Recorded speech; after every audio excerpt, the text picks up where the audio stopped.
गोद रही इस आदमी के पैरों के पास जैसे ही दूध आता है तो यह उठकर देखने लगता है तो देखता है यहाँ दूधों का सैलाब बहते हुए आ रहा होता है। फिर यह देखता है तो यह मटके से दूध गिर रहा होता है जो कि वह बत्तख गिराया होता है। लेकिन यह आदमी सोचने लगता है कि आखिर यह इस मटके से अगर दूध गिरेगा भी तो इतना दूरी तक नहीं आएगा। फिर यह इसके पास जाता है और जाने के बाद इसको उठाता है तो इसको कुछ गड़बड़ लगता है। तो फिर यह एक काम करने लगता है, इसमें से दूध दूसरे पतीले में गिराने लगता है और जैसे यह गिराता है लेकिन इसका दूध खत्म ही नहीं होता है क्योंकि यह एक जादुई मटका होता है।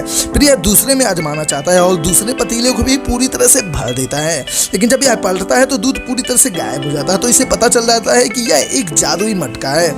फिर इससे यह कई ज्यादा पतीलों में दूध और दूध से अपने पूरे घर को भर देता है, जिसे देखकर यह बहुत खुश होता है। मन ही में यह काफी ज्यादा खुश होने लगता है और यह सोचता है कि भगवान ने मेरे ऊपर करिश्मा किया है और कुछ ही टाइम में यह करोड़पति हो जाता है। और फिर एक दिन दो चोर इसके घर चोरी करने आते हैं और उसी गलती से इस पतीले को लेकर यह भागने लगते हैं। लेकिन तब तक आदमी देख लेता है, इनके पीछे भागता है तो वह पतीला कुछ इस तरह से नदी में गिर जाता है। फिर अगले दिन एक महिला इस पतीले को उठाती है तो यह देखती है, इसमें समझ नहीं पाती है। फिर अगले दिन यह खाना बनाकर यहाँ रखती है तो खाना बढ़ते हुए चला जाता है। तो इसको लगता है कि आखिर खाना बढ़ क्यों रहा है। फिर पैसे को डालती है तो पैसे भी बढ़ने लगते हैं। यह अब और भी सोच में पड़ जाती है।